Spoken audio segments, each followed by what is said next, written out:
बच्चों, आज हम लोग विभव मापी तथा उसके उपयोग के बारे में पढ़ेंगे। विभव मापी किसी सेल का विद्युत वाहक बल अथवा परिपथ के किन्हीं दो बिंदुओं के बीच विभवांतर मापन करने का यथार्थ उपकरण है। सिद्धांत इसका एक लंबे प्रतिरोधक तार का ए सिरा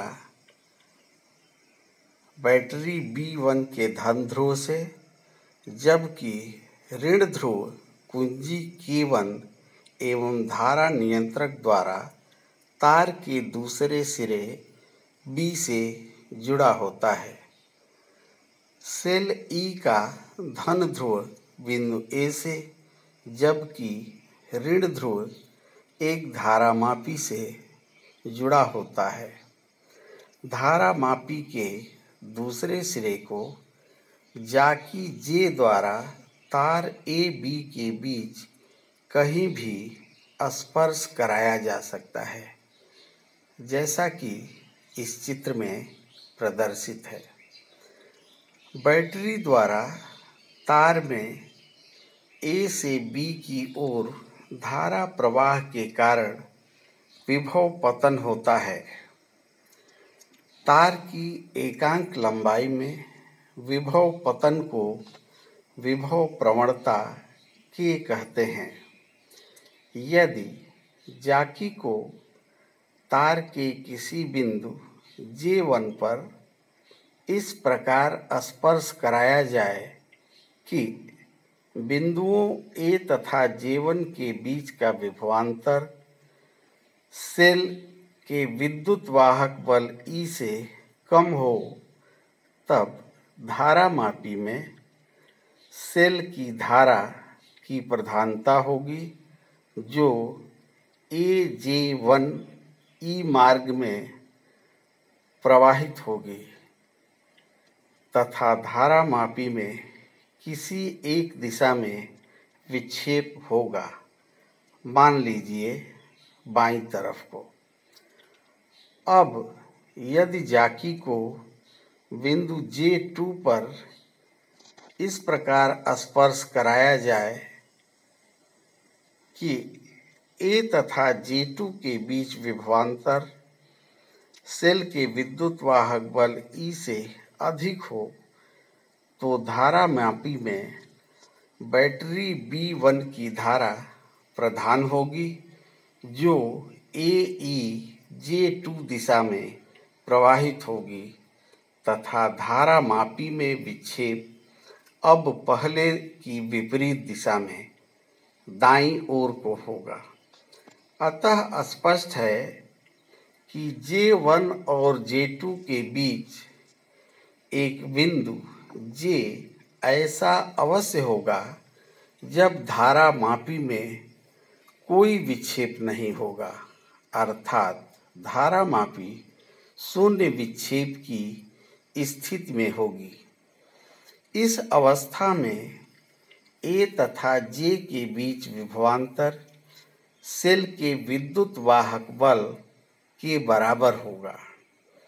यदि AJ की लंबाई L हो तथा AJ के बीच विभवांतर V हो, तब V = KL। चूँकि इस दशा में A और J बिंदुओं के बीच का विभवांतर सेल के विद्युत वाहक बल के बराबर होता है, अतः विद्युत वाहक बल E = V = KL होगा। इस प्रकार विभव मापी द्वारा सेल के विद्युत वाहक बल का यथार्थ मापन किया जा सकता है, क्योंकि इस स्थिति में सेल से कोई धारा नहीं ली जा रही होती है। विभव मापी की सुग्राह्यता। विभव मापी की प्रवणता जितनी ही कम होगी उसकी सुग्राहिता उतनी ही अधिक होगी। इसके लिए विभवमापी के तार की लंबाई अधिक रखी जाती है। विभवमापी की वोल्टमीटर पर श्रेष्ठता।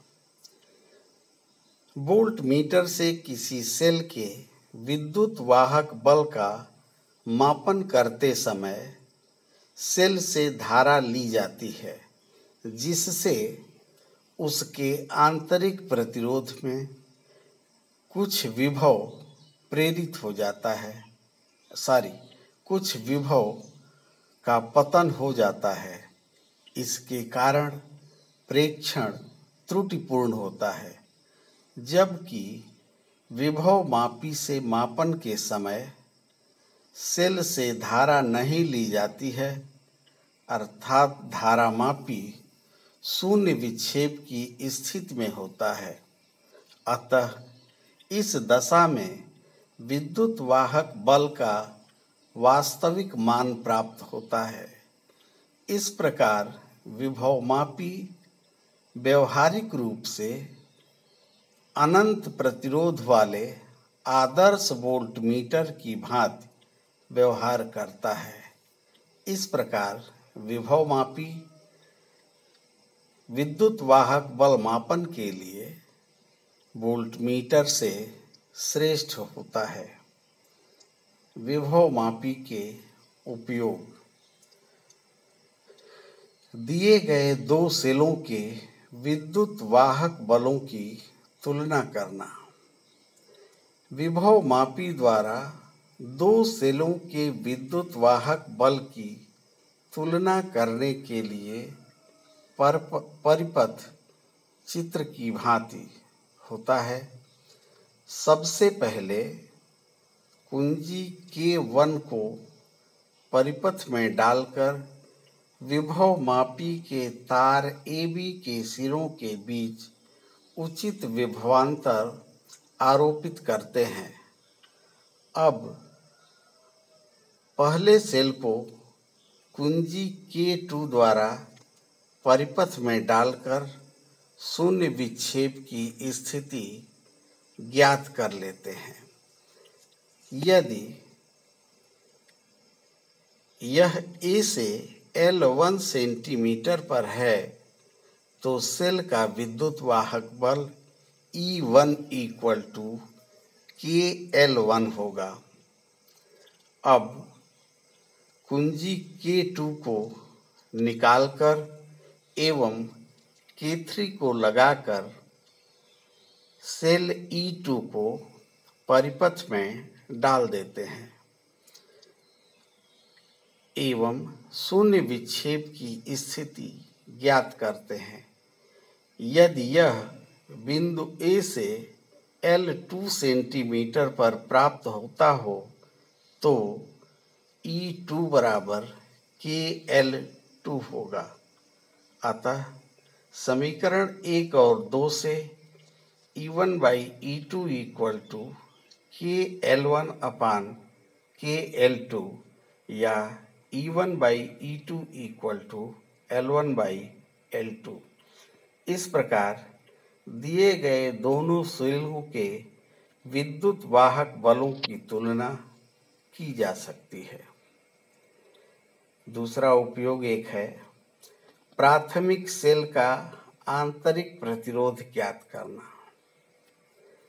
विभवमापी द्वारा किसी प्राथमिक सेल का आंतरिक प्रतिरोध ज्ञात करने के लिए दिए गए चित्र की भांति परिपथ तैयार कर लेते हैं।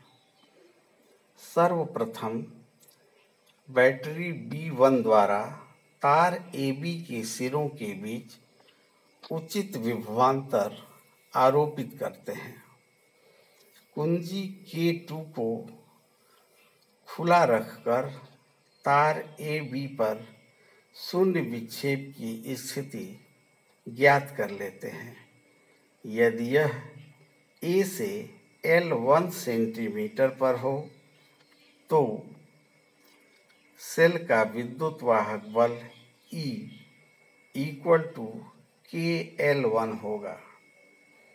अब कुंजी K2 को परिपथ में डालकर प्रतिरोध बॉक्स RB की सहायता से एक उचित प्रतिरोध परिपथ में डाल दिया जाता है।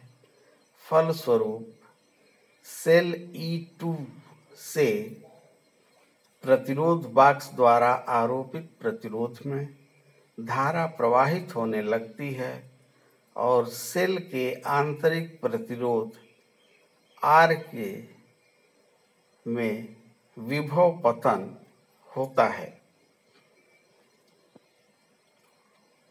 चूंकि इस समय सेल द्वारा धारा दी जा रही होती है, अतः सेल का टर्मिनल विभवांतर V प्राप्त होता है। यदि शून्य विक्षेप बिंदु A से L2 सेंटीमीटर पर हो तो सेल का टर्मिनल विभवांतर V इक्वल टू KL2 प्राप्त होगा। अतः समीकरण 1 और 2 से E/V इक्वल टू L1/L2। अतः सेल का आंतरिक प्रतिरोध स्मॉल r बराबर कैपिटल R इंटू E/V-1 से small r equal to capital R L1/L2-1। इस प्रकार समीकरण 3 की सहायता से सेल के आंतरिक प्रतिरोध स्मॉल r की गणना की जा सकती है। बच्चों, आज के लिए बस इतना ही। धन्यवाद।